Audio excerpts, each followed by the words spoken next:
wahlul 'uqdatam min lisani yafqahu qawli. Yang terhormat Ketua Yayasan Pendidikan Al-Hikmah Simpang Tigo Lubuk Basu, dalam hal ini diwakili oleh Ustadz Rio Malki. Yang kami hormati Kepala Sekolah TK Al-Hikmah Simpang Tigo Lubuk Basu. Yang sama-sama kita hormati Majelis Guru di Yayasan Pendidikan Al-Hikmah Simpang Tigo Lubuk Basu. Alhamdulillah, bersyukur kepada Allah yang Maha Pengasih tanpa pilih kasih, yang Maha Penyayang, sayangnya tak terbilang, yang selalu menganugerahkan kita nikmat kesehatan dan kesempatan sehingga kita bisa berkumpul pada hari ini. Salawat dan salam kepada arwah junjungan alam Nabi besar Muhammad sallallahu alaihi wasallam. Allahumma salli ala sayyidina Muhammad wa ala ali Muhammad. Terima kasih kepada Bapak dan Ibu Majelis Guru di Yayasan Pendidikan Al-Hikmah yang telah meluangkan waktunya dalam acara pemaparan aksi nyata Modul 1.4 Budaya Positif oleh CGP Angkatan 9 TK Al-Hikmah Ibu Marleni Susani. Agar acara kita diberkahi oleh Allah, marilah kita berserah diri dengan mengucapkan basmalah. Bismillahirrahmanirrahim.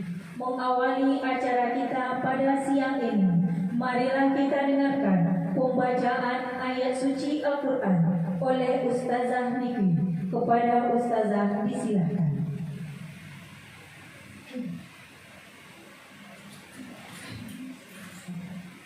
Assalamualaikum warahmatullahi wabarakatuh.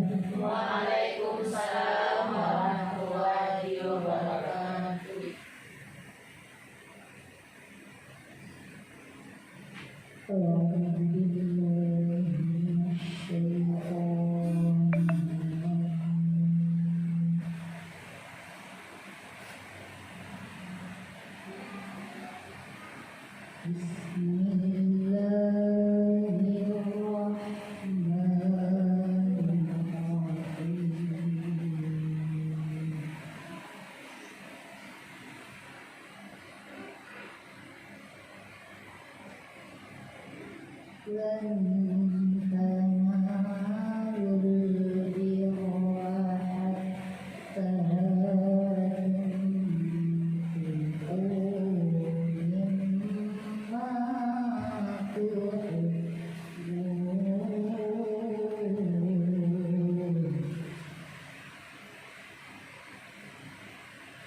Acara berikutnya menyanyikan lagu Indonesia Raya yang akan dipimpin oleh Ibu Zarmeti.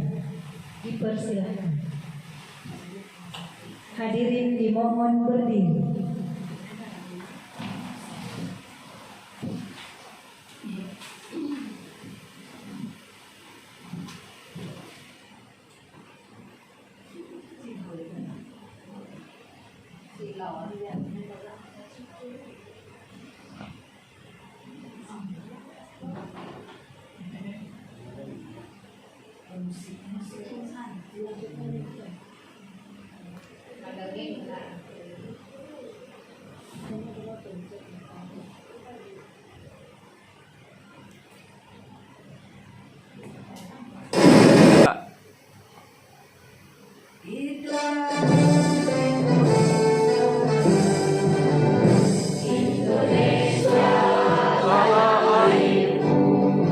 Tanah tumpah darahku, di sanalah aku berdiri, jadi pandu hidupku. Indonesia.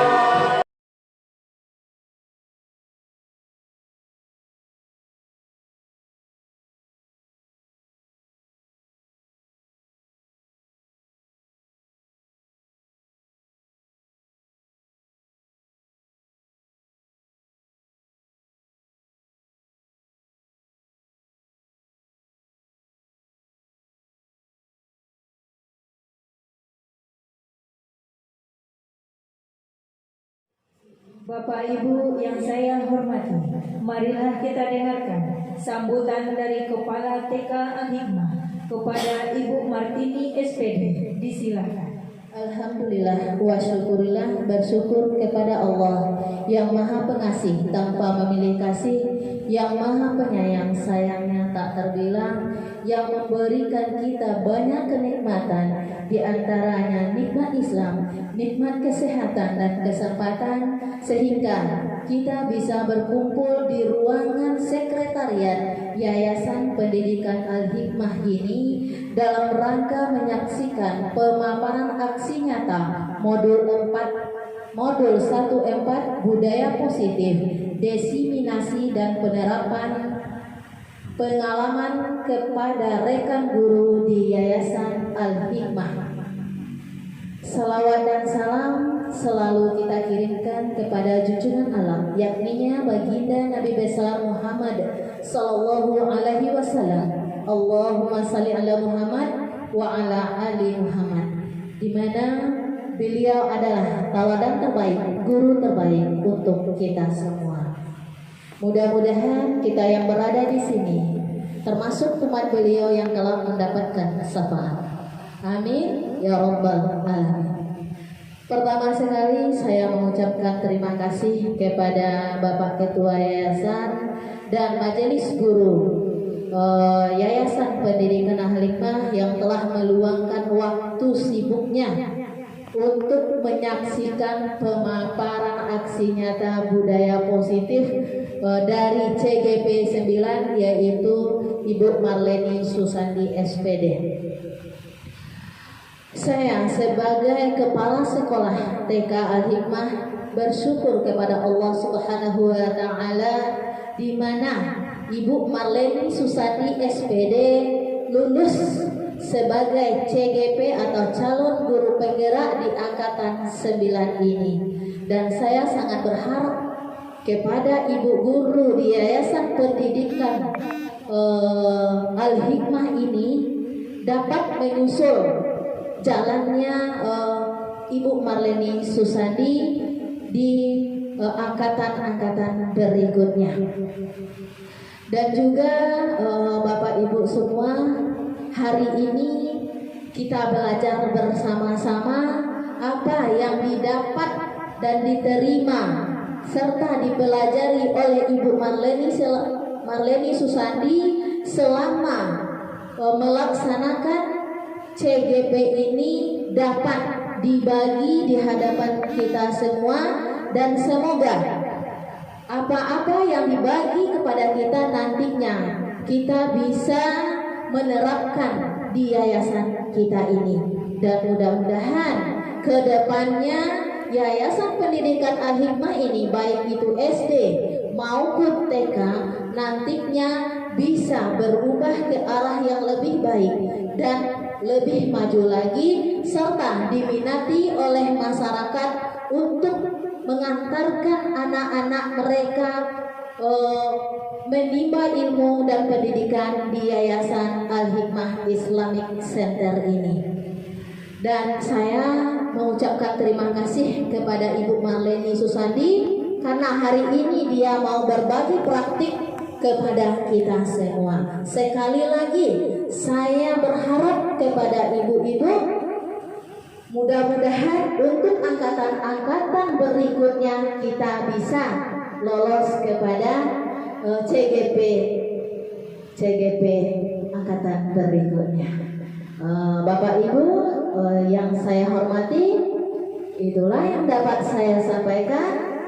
Terlebih dan terkurang mohon maaf. Billahi taufiq wal hidayah.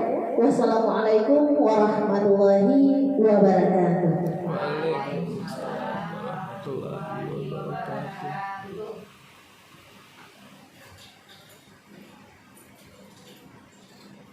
Acara berikutnya, sambutan dari Ketua Yayasan Pendidikan Al-Hikmah. Dalam hal ini diwakili oleh Ustadz Rio Malta SPD. Kepada Ustadz Rio Malta SPD, disilakan.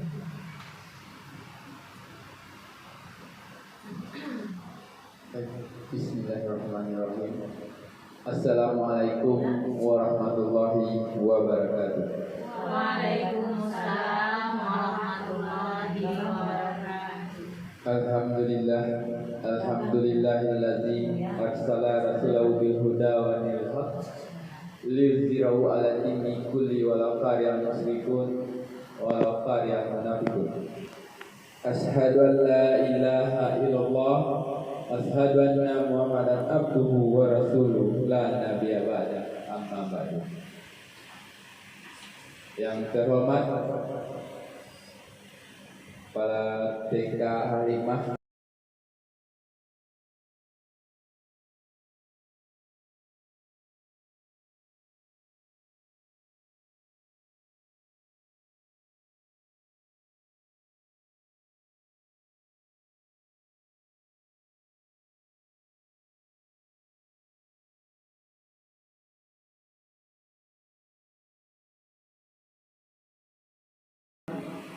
sedikit apresiasi ucapan terima kasih yang sebesar-besarnya dari yayasan kepada Ibu Marleni. Semoga untuk kedepannya lebih melahirkan guru-guru calon penggerak di Yayasan Pendidikan Al-Hikmah kita ini, baik TK, baik SD, semuanya wajib nanti menjadi guru penggerak. Amin amin ya rabbal alamin.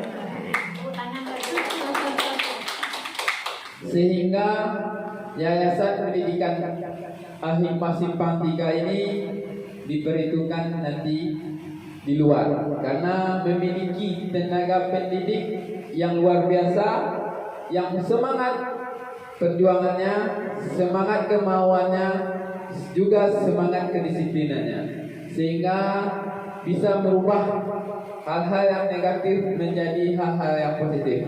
Amin amin ya rabbal alamin. Baik, saya sebagai mewakili Ketua Yayasan Pendidikan Al-Hikmah Simpang 3 sekali lagi mengucapkan selamat kepada Ibu Marleni Susandi, maaf, yang telah, semoga CGP modul 14-nya berjalan dengan lancar. Amin amin ya rabbal alamin. Dan untuk guru-guru yang lain untuk tetap semangat dan optimis untuk bisa lulus ke CGP selanjutnya. Amin. Baik, sekian kata sambutan dari Ana. Wabillahi taufiq wal hidayah. Assalamualaikum warahmatullahi wabarakatuh. Waalaikumsalam.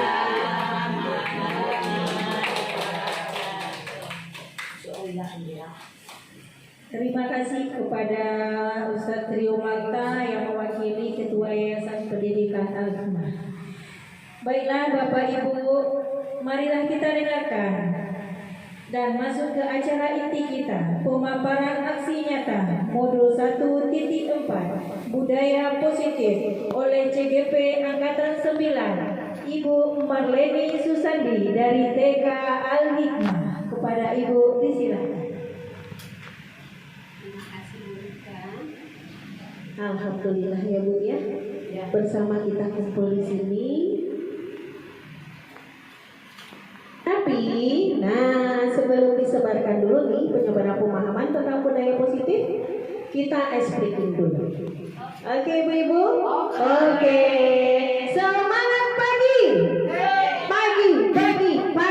Walaupun sudah siang, walaupun sudah malam, semangatnya harus semangat pagi ya. Oke, sama-sama keluarkan semangatnya. Semangat pagi. Pagi. Alhamdulillah. Selama-lamanya seperti itu. Jadi siang, malam maupun subuh semangatnya tetap pagi. Oke. Iya. Baiklah ibu-ibu, alhamdulillah wa syukurlah. Bersyukur kepada Allah kita masih diberi izin berkumpul di Yayasan Pendidikan Al-Hikmah Simpang 3 Lubuk Baso. Salawat dan salam semoga disampaikan kepada Rasul junjungan kita, yakni Nabi Muhammad Sallallahu Alaihi Wasallam, yaitu telah membawa lentera Islam ke seluruh jagat raya kita ini. Dengan lentera tersebut dunia ini diterangi dengan ilmu, pengetahuan dan akhlak karimah. Amin ya robbal alamin. Sebelumnya terima kasih boleh diucapkan kepada ibu dan bapak guru yang menyempatkan untuk menyaksikan penyebaran pemahaman atau diseminasi dan penerapan pengalaman kepada rekan guru di lingkungan Yayasan Pendidikan Al-Hikmah, khususnya di TK Al-Hikmah. Nah, kita sebelum lanjut kepada diseminasi ini, kita explaining dulu ya Bapak Ibu ya. Jadi Bapak Ibu silakan berdiri, karena dari tadi duduk terus ya Pak ya, ya Bu ya. Oke. Jadi ini permainan explainingnya adalah kelipatan 2. Oke, konsentrasi. Kalau sudah kelipatan 2, nanti Bapak ataupun Ibu silakan dor. Sudah kelipatan 2, dor. Jangan lupa, jadi dilatih konsentrasinya. Kalau misalnya nanti butir mulai dari Bu Leni 1, 2, butir tidak sebut 2 lagi, tapi langsung dor. Oke, nanti setelah 2, 3, dor.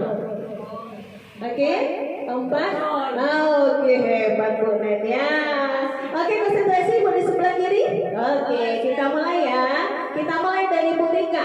Mulai berhitung. Oke, yang dornya bonus.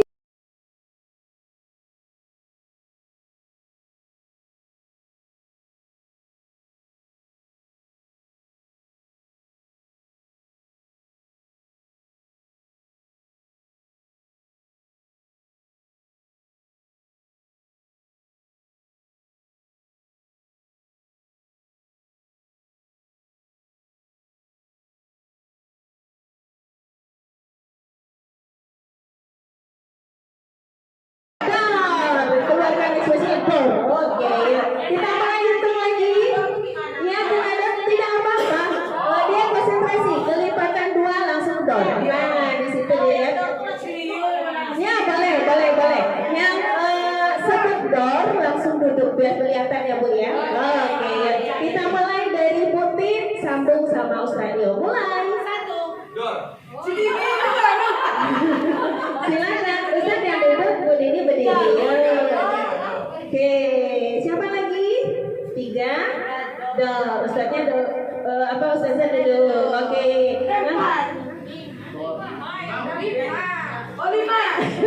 Ya,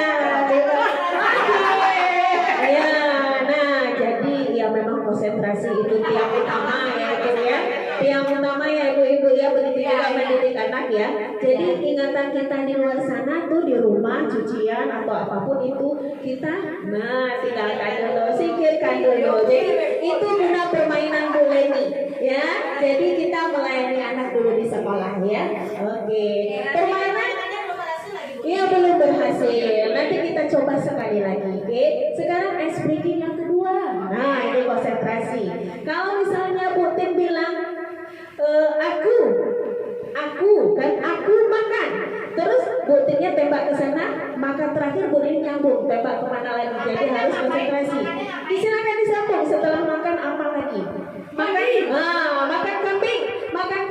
Nanti kambing. Nanti kambingnya setelah kambing itu dikasih lagi jadi 2 kata disambung ke tembak. Yang ke tembak itu harus menyambung lagi. Begitu cara mainnya. Udah terbayang ya Bapak Ibu ya? Oke, kita mulai konsentrasi. Oke, kita mulai dari Buya dulu. 2 kata silakan tembak. Aku mandi. Tembaknya ke siapa? Ya. Ayo mandinya sambung apa?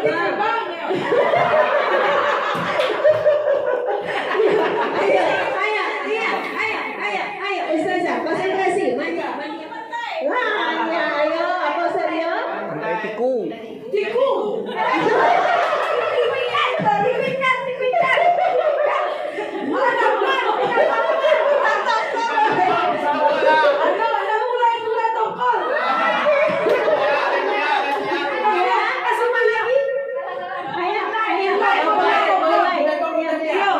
Enak dimakan. Oke, tepuk tangan dulu. Alhamdulillah. Terima kasih, silakan duduk ibu-ibu. Iya. Oke, yuk. Oke. Baiklah Bapak Ibu, alhamdulillah ya. Bagaimana speakingnya? Cukup melatih konsentrasi ya Bapak Ibu ya. Nanti boleh dicobakan sama anak didik di SD maupun di TK ya. Oke, langsung saja kali ini Bu Leni akan penyebaran pemahaman atau diseminasi dan penerapan pengalaman kepada rekan guru di TK Hikmah, yaitu aksi nyata modul 14 budaya positif. Nah, kita mulai. Bapak Ibu, perkenalkan ini adalah Ibu Nisrina, fasilitator Bu Leni itu dari Aceh. Ya, terus di samping kiri Bu Leni itu ada Dewi Putri Yuni. Dewi Putri Yuni selaku pengajar praktik Bu Leni. Jadi alhamdulillah Bu Leni dapat pengajar praktik dari Lubuk Baso. Terus yang di tengah tidak asing lagi adalah Ibu Marleni Susati, CGP angkatan 9. Lanjut Bu Rika. Oke, speaking tadi kita udah lalu ya ibu-ibu ya, lanjut. Nah, di sini pada modul 1.4 tentang budaya positif ini ada konsep inti budaya positif. Itu ada 8. Yang pertama perubahan paradigma belajar, yang kedua disiplin positif, yang ketiga nilai-nilai kebajikan, yang keempat kebutuhan dasar, yang kelima motivasi perilaku, yang keenam posisi kontrol guru, yang ketujuh keyakinan kelas, dan kedelapan segitiga restitusi. Baiklah, Bu Leni akan memaparkan satu persatu dari konsep inti pada budaya positif. Yang pertama yaitu perubahan paradigma belajar.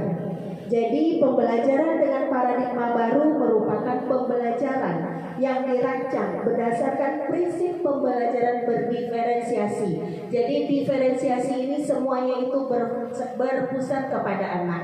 Jadi anak sebagai subjek. Di sini guru ya, anak ini tidak dituntut, tapi dituntun sebagaimana disampaikan oleh Ki Hajar Dewantara. Anak itu dituntun sesuai minat bakatnya, sesuai kodrat alam dan kodrat zamannya. Terus sehingga para peserta didik belajar sesuai kebutuhannya. Dan di sini ada teori psikologi modern untuk mewujudkan profil pelajar Pancasila. Ibu-ibu tahu yang pertama apa? Profil pelajar Pancasila? Beriman dan Ya, bertakwa. beriman bertakwa kepada Tuhan Yang Maha Esa. Yang kedua,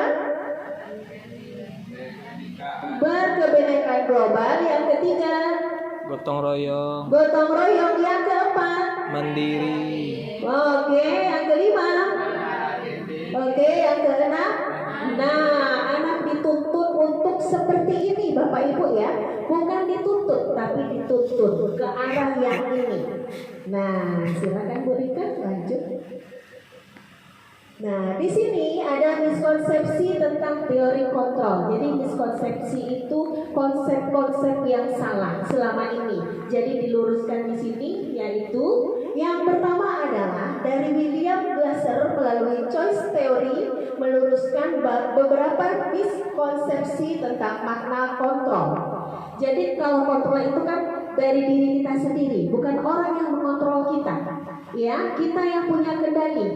Seperti kita memegang kertas di dalam tangan. Oke, kalau kita tidak mau memberikan kepada orang lain, tentunya tidak akan terbuka kepala tangan. Kertas masih ada pada kita. Ya, karena kita yang mengontrol. Tapi kalau kita yang dikontrol, tentunya kita diminta kertas langsung dikasih. Nah, bisa jadi karena apa? Mungkin karena dia takut, mungkin karena bujukan, atau mungkin karena yang lainnya. Nah, di sini dia makna kontrol. Yang pertama itu guru mengontrol murid. Nah, sebetulnya kita tidak bisa mengontrol murid. Jika ia tidak mau, harus ada dorongan sendiri dari diri murid. Nah, harusnya murid punya kontrol seperti itu.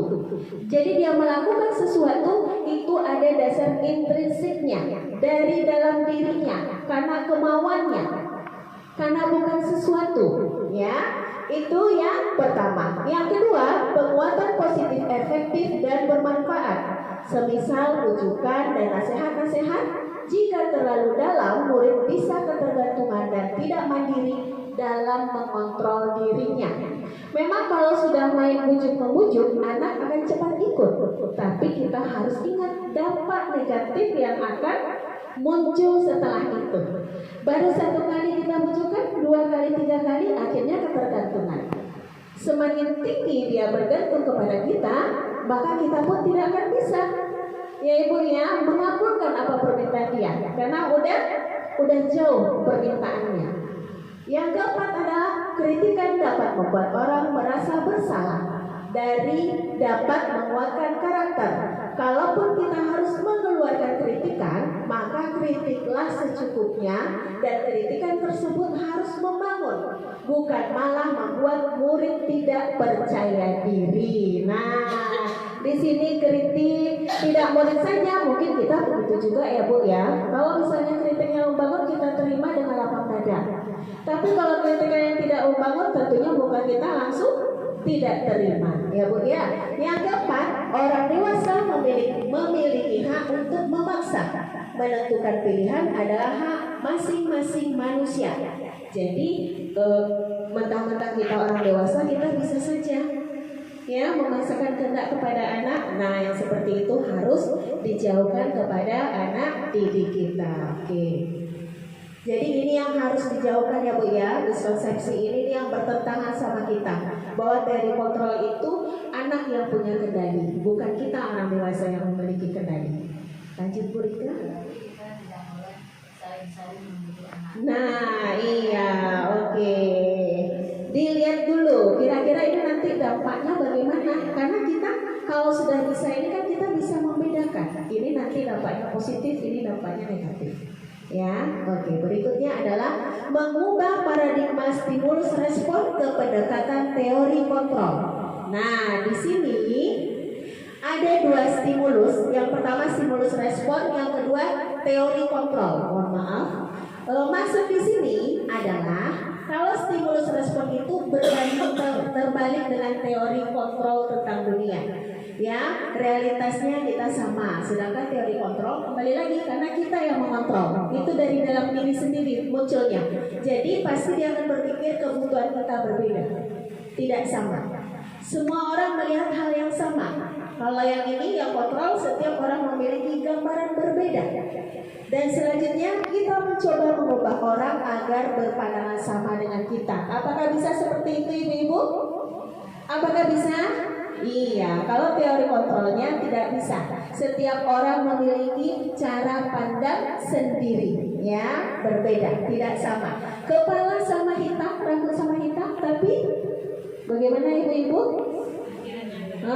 Berbeda isinya ya Bu ya, pikirannya. Oke, orang lain bisa mengontrol saya, stimulus respon. Tapi kalau teori kontrol, hanya Anda yang bisa mengontrol diri Anda.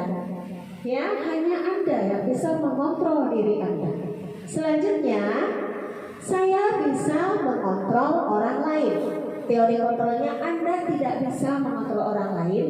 Ya, kata orang lain. Tapi itu baru di mulut, di hati beda. Ya Bu ya, ya. Ingat, kita tidak bisa mengontrol orang lain. Kembali lagi ke sana. Pemaksaan adalah ada pada saat bujukan gagal. Nah, ini kalau udah gagal kita maksa nih kadang nanti beli es krim. Nah, nanti kita beli mainan. Padahal kita nih mau bujuk, ayo belajar. Karena dia tak mau belajar, nanti beli es krim. Nah, yang seperti itu ya Bu ya. Oke, kalau teori kontrolnya adalah kolaborasi dan konsensus menciptakan pilihan-pilihan baru. Jadi dia berkolaborasi, Bu.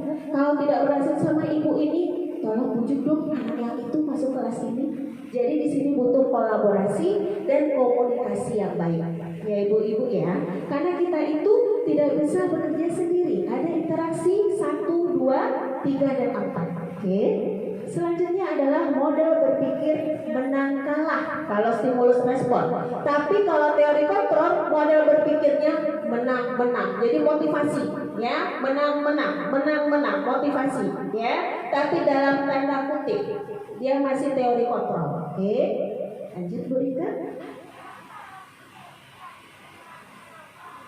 Selanjutnya yang kedua, disiplin positif. Nah, disiplin positif berasal dari kata disiplina, yang artinya belajar disiplin mengacu pada disiplin diri yang memiliki tanggung jawab terhadap apa yang dilakukannya berdasarkan nilai-nilai keyakinan. Nah, nilai-nilai keyakinan ini apa saja ibu-ibu? Ada yang tahu? Disiplin positif berarti itu yang baik-baik saja. Kira-kira apa itu? Disiplin positif. Ada yang tahu Bapak Ibu? Seperti saling menghargai, menghormati, menyayangi, ya. Itu adalah disiplin positif. Itu nilai-nilai yang kita yakini. Berikutnya, disiplin positif merupakan salah satu cara penerapan disiplin yang bertujuan untuk menumbuhkan kesadaran serta memberdayakan peserta didik tanpa imbalan dan penghargaan. Nah, rupanya imbalan itu kalau berlebihan juga tidak boleh. Ya, penghargaan juga tidak boleh kalau berlebihan. Karena satu kali dia dikasih penghargaan atau hadiah, besok dia nuntut lagi. Jadi dia melakukan sesuatu itu bukan dari dalam dirinya, tapi mengharapkan hadiahnya.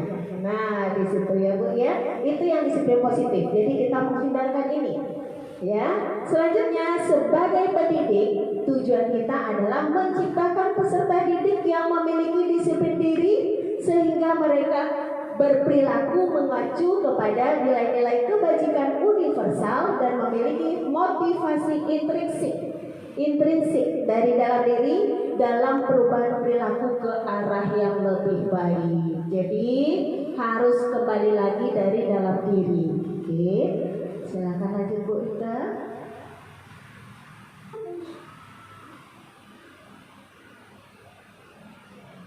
Yang ketiga, nilai-nilai kebajikan.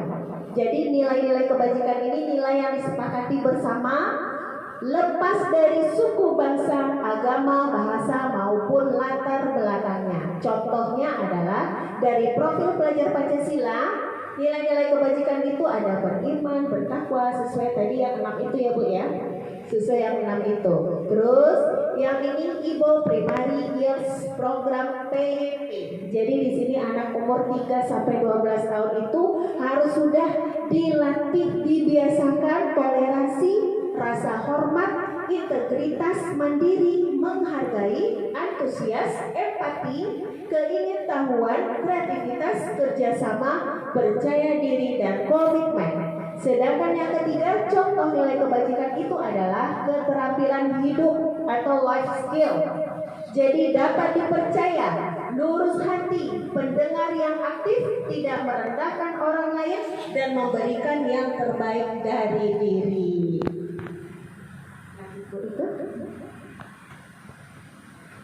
Yang keempat, kebutuhan dasar manusia. Nah, kita ini ada 5 kebutuhan pokok yang kita harus penuhi. 5 kebutuhan pokok itu adalah, silakan lanjut Bu Rika. Nah, ini 5 kebutuhan. Kesenangan, ya Bu ya, cinta dan kasih sayang, penguasaan, bertahan hidup dan kebebasan. 5 kebutuhan dasar manusia ini harus terpenuhi. Jadi kalau misalnya ada anak murid kita yang tidak mendengarkan kita, silakan kamu begini, dia tidak mendengarkan, berarti ada kebutuhannya yang belum terpenuhi sama kita. Nah, kira-kira apa itu? Di situ tugas guru mencari tahu apa kira-kira yang belum terpenuhi. Ya, Ibu ya, berarti itu dari hati ke hati. Dia akan mengungkapkan dengan senang hati kalau udah ada kontrol, kalau sudah bisa mengontrol dirinya. Oke, lanjut Bu Ika. Yang keenam, motivasi perilaku manusia. Nah, ini tadi kembali ya Bu ya, hukuman, ada penghargaan, juga ada reward. Yang pertama, motivasi perilaku manusia itu pasti untuk menghindari atau ketidaknyamanan hukuman. Nah, ini motivasi ekstrinsik. Jadi karena rasa takut itu, mau tidak mau dia akan menuruti. Karena ada ketidaknyamanan hukuman ya dari luar motivasinya. Yang kedua, untuk mendapatkan imbalan penghargaan dari orang lain. Nah, ini seperti yang tadi, itu juga motivasi ekstrinsik. Ya Bu ya, berarti yang ekstrinsik apakah berdampak positif atau negatif Ibu-ibu? Berdampak negatif atau positif Ibu? Negatif. Nah, ini dia yang ketiga, baru motivasi intrinsik. Untuk menjadi orang yang mereka inginkan dan menghargai diri sendiri dengan nilai-nilai yang mereka percaya. Ya, itu dorongan dari dalam dirinya. Oke, lanjut Bu Rika. Nah, hukuman itu ada hukuman, ada konsekuensi, ada restitusi. Nah, kalau silakan Ibu perhatikan di antara 3 ini, kira-kira mana yang baik kita lakukan pada anak didik kita? Hukuman, konsekuensi, dan restitusi. Coba. Di antara 3 ini, mana yang sebaiknya kita terapkan pada anak didik kita? Restitusi Ibu?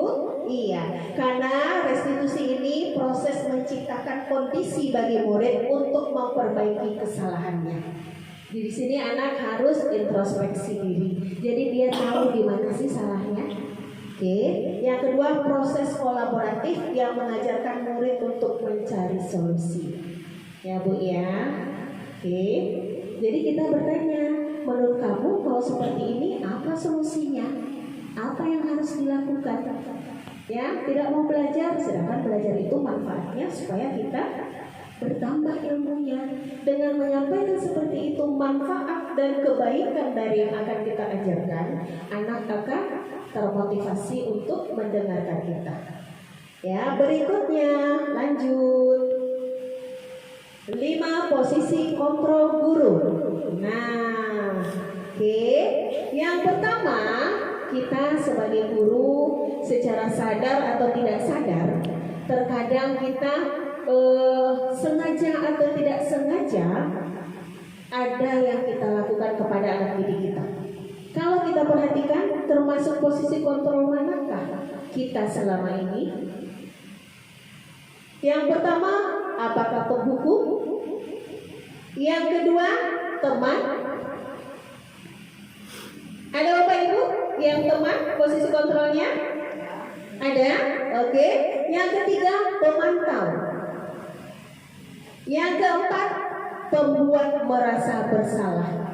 Yang kelima, manajer. Di antara 5 ini, menurut Ibu, manakah yang cocok untuk kita terapkan di sekolah masing-masing?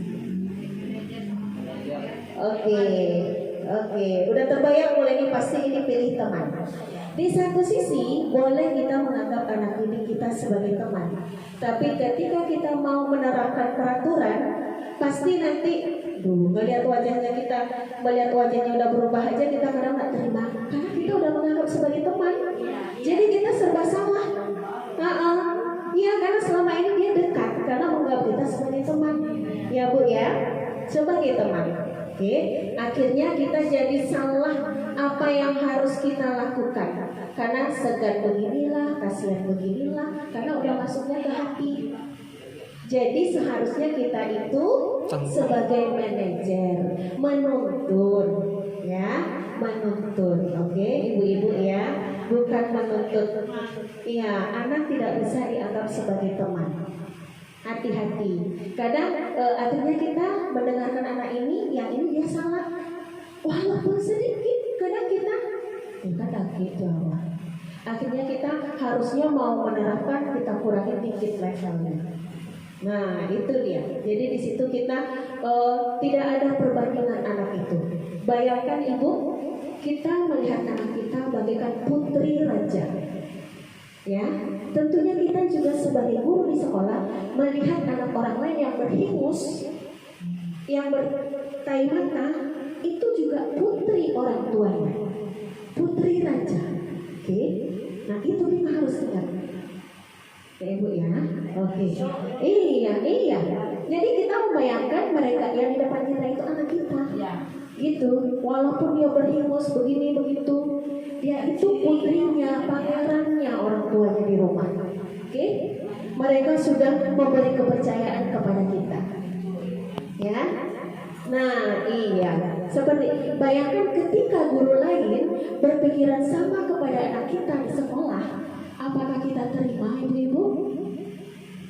Tentu tidak ya.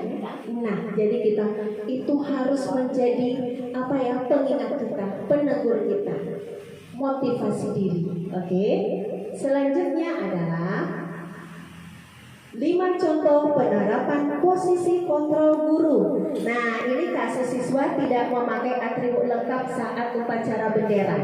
Kalau terhukum, pasti anaknya tidak pakai atribut, itu hormat pada bendera selama 1 jam.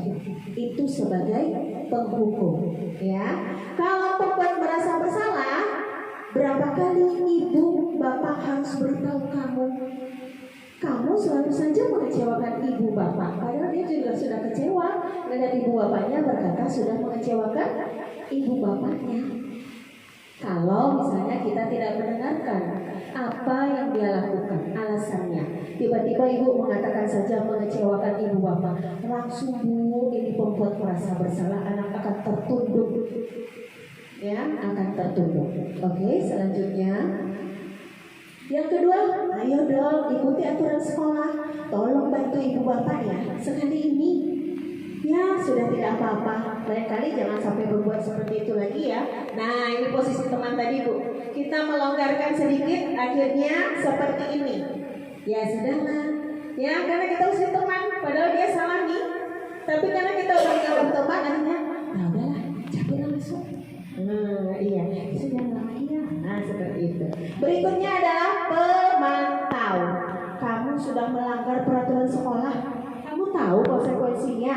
Setelah upacara, kamu beli atributnya ke koperasi dan jangan diulangi lagi. Nah ya Bu ya, seperti itu. Berikutnya adalah manajer. Nih kalau manajer ini bagusnya, apakah kamu tahu kesalahanmu? Jadi itu dulu yang ditanya. Apakah kamu tahu kesalahanmu? Kira-kira bagaimana kamu memperbaiki kesalahanmu? Jadi semuanya itu berasal dorongan dari dalam dirinya. Tahu kesalahanmu? Apa yang harus kamu lakukan? Nah dia sendiri yang menjawab semua pertanyaan itu. Ya, oke. Selanjutnya adalah 5 posisi kontrol. Jadi penghukum, pembuat orang merasa bersalah itu identitas gagal. Ya Bu ya, itu gagal. Kedepannya itu berdampak negatif, tidak ada dampak positifnya bagi si anak. Sedangkan teman dan pemantau identitas berhasil atau sukses.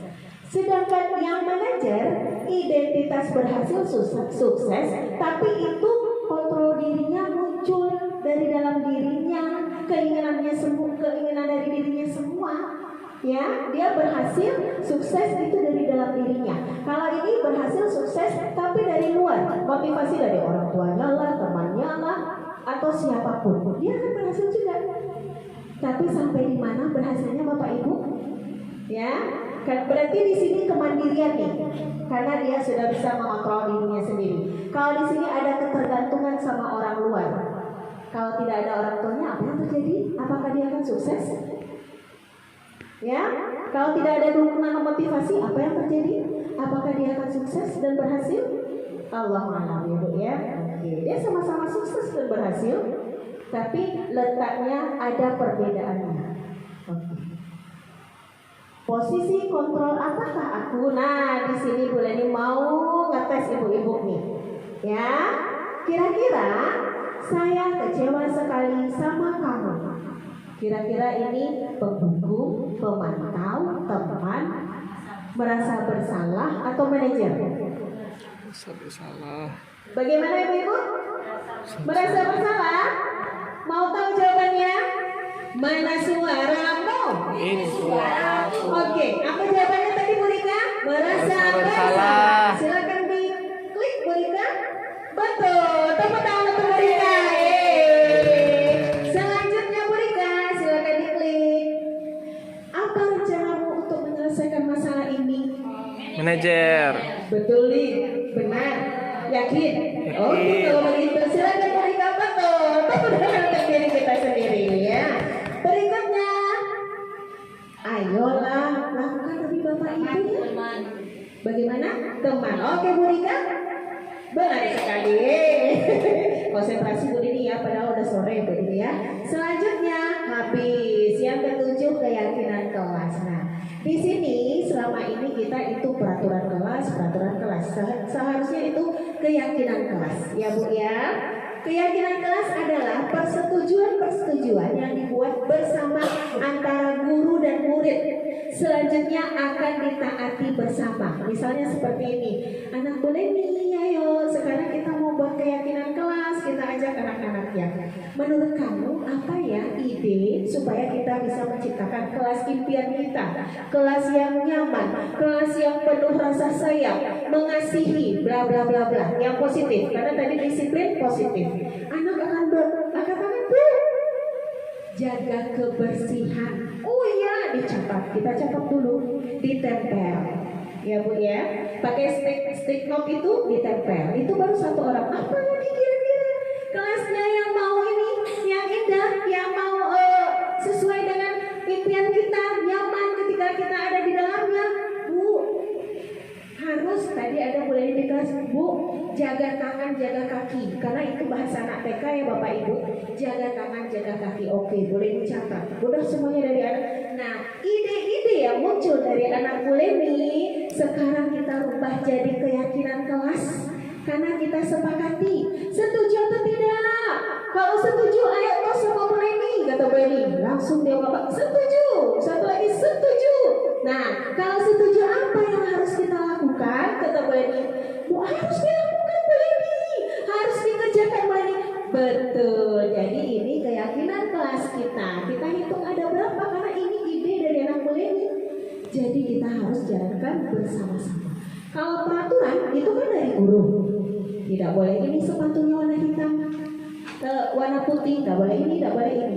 Ya Bu ya, hanya guru saja, bukan dari si anak. Jadi di sini kita kolaborasi melibatkan guru dan anak. Ya Bu, lanjut Bu Rika. Nah, ini keyakinan kelas tadi. Jadi ini pakai stick note, kita minta pendapat masing-masing anak, nanti ditempel. Ya Bu ya. Jadi pembentukan keyakinan kelas ini bersifat abstrak, berupa pertanyaan universal, dibuat dalam pernyataan positif, sedikit saja agar mudah diingat, tidak perlu terlalu panjang ya Bapak Ibu ya. Sesuaikan dengan kondisi kelas dan sekolah sehingga mudah diterapkan. Dan terakhir, melibatkan semua warga sekolah dalam membuat keyakinan kelas. Selanjutnya, yang terakhir, segitiga restitusi. Tadi pilihan ibu-ibu ya. Di antara tiga itu mana yang bagus? Hukuman, konsekuensi, atau segitiga restitusi? Betul, jawabannya adalah segitiga restitusi. Suatu proses dialog yang dijalankan oleh guru agar dapat menghasilkan murid yang mandiri dan bertanggung jawab. Jadi dia ada 3 tahapannya. Yang pertama tahapannya adalah menstabilkan identitas. Yang kedua, validasi tindakan yang salah. Yang ketiga, menanyakan keyakinan. Keyakinan kelas yang dibuat tadi ya Bapak Ibu ya, itu yang kita tanyakan nanti kepada anak. Selanjutnya Bu Rika. Nah, inilah bentuk segitiga restitusi. Ya Bu ya, segitiga restitusi. Jadi saling keterkaitan. Akhirnya terselesailah masalah si anak di situ. Nah, kalau menstabilkan identitas, pasti yang diucapkan berdasarkan prinsip membuat kesalahan adalah bagian dasar dari proses pembelajaran. Berbuat salah itu wajar. Tidak ada manusia yang sempurna. Ibu bapak juga pernah melakukan itu. Ibu bapak tidak mau mencari siapa yang salah, tapi ibu bapak ingin mencari solusi dari permasalahan ini. Kamu berhak merasa begitu. Nah, itu dia menstabilkan identitas. Jadi anak tidak ada rasa takut. Kalau kita mengucapkan kata-kata ini, anak dengan senang hati akan menceritakan apa masalahnya.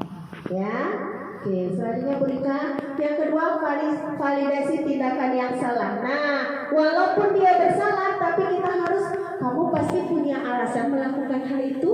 Kita tanya alasannya. Padahal kamu bisa melakukan yang lebih buruk dari ini ya, tapi kamu hanya memukul meja. Nah, padahal itu salah.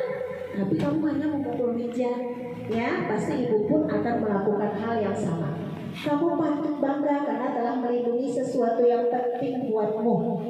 Jadi kita kasih gambaran untuk menenangkan hatinya dulu ya Bu ya. Dia tahu itu salah. Terus kamu melakukannya karena mempertahankan sesuatu yang penting bagimu. Dan yang terakhir baru keyakinan kelas ya Bu ya.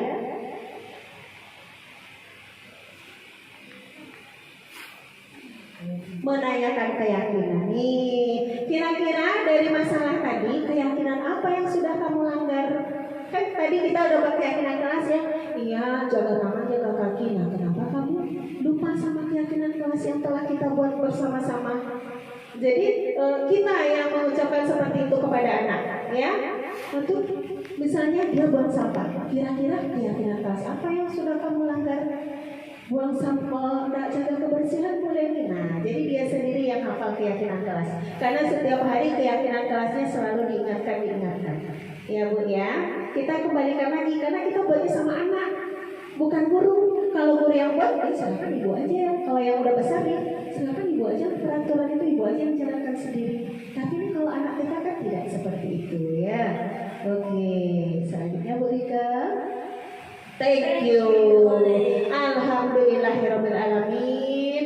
Ya Bapak Ibu, demikianlah disiplin positif yang telah Bu Leni paparkan. Semoga dapat diterapkan. Apalagi posisi kontrol yang lebih baik di antara 5 posisi kontrol adalah manajer.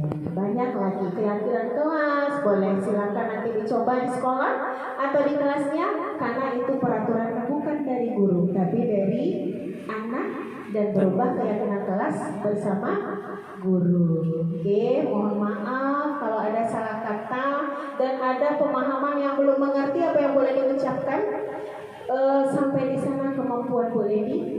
Oke, wabillahi taufiq wal hidayah. Wassalamualaikum warahmatullahi wabarakatuh. Waalaikumsalam warahmatullahi wabarakatuh.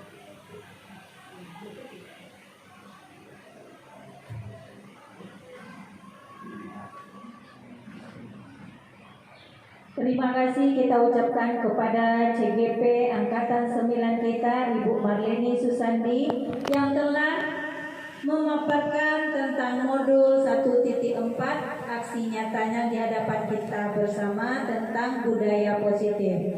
Semoga apa yang beliau sampaikan di hadapan kita semua dapat kita terapkan di sekolah kita masing-masing, terutama di kelas kita. Amin ya rabbal alamin. Dengan berakhirnya pemaparan dari CGP kita, maka berakhir juga acara kita pada hari ini. Saya sebagai pembawa acara mohon maaf jika ada salah-salah kata dalam penyampaian. Wabillahi taufiq wa hidayah. Assalamualaikum warahmatullahi wabarakatuh. Warahmatullahi wabarakatuh.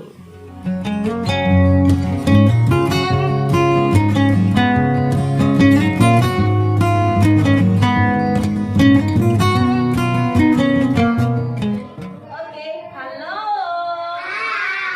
Hai. Halo. Hari ini kita mau membuat keyakinan kelas. Anak boleh tahu apa itu keyakinan kelas? Tahu. Ayo, ada yang tahu? Kapal. Apa? Kapal. Kapal. Tidak boleh lari-lari dalam terus. Nah, itu betul sekali. Apa yang disebut Atara itu betul. Jangan lari-lari. Tapi sebut dulu ya. Dengar dulu ya. Keyakinan kelas itu dengar boleh nih dulu. Jadi keyakinan kelas itu adalah metode, cara yang mau kita lakukan supaya di kelas kita ini kita melakukan perbuatan-perbuatan yang baik. Iya, kita mau membudayakan positif supaya lokal kita ini menjadi lokal impian bagi kita semuanya. Jadi keyakinan kelas ini kita buat sama-sama ya. Ada anaknya, kalau punya ide silahkan dikeluarkan. Nanti boleh dicatat di dalam sini. Ada kertas kecil nih yang berwarna-warni. Nah, ini dia. Ya, tapi coba siapa yang kelasnya mau kelas yang paling bagus? Siapa yang mau di kelasnya banyak anak yang soleh? Banyak yang disayangi Allah. Nah, kira-kira apa ya ide supaya kelas kita menjadi kelas yang disenangi sama kita sendiri, sama orang lain? Alhamdulillah, kata Misha, mainannya bagaimana? Oh, tidak dicampur. Berarti kalau habis main bagaimana? Dikumpulkan. Boleh dicatat di sini dulu ya. Satu-satu dulu, ya harus dicatat sama Bu Leni. Berarti tunggu sebentar, satu-satu ya. Berarti kata Misha tadi habis main.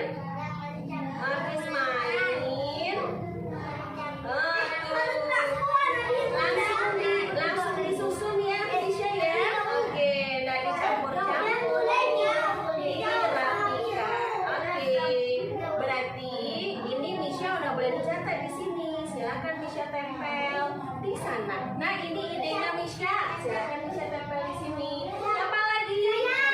Gantian dulu. Kalau antara apa idenya? Oke, berjalan bukan berlari. Berjalan bukan berlari. Sudah dua ide. Dari Misha satu, dari Atara satu. Tos dulu. Oke. Berikutnya silakan ditempel di sini. Oke, berarti kalau tidak boleh pukul-pukul bagaimana? Harus. Iya, kalau kita berbuat salah jangan. Harus kalau berbuat salah harus meminta maaf. Oke, siapa tadi ya? Ini siapa ya?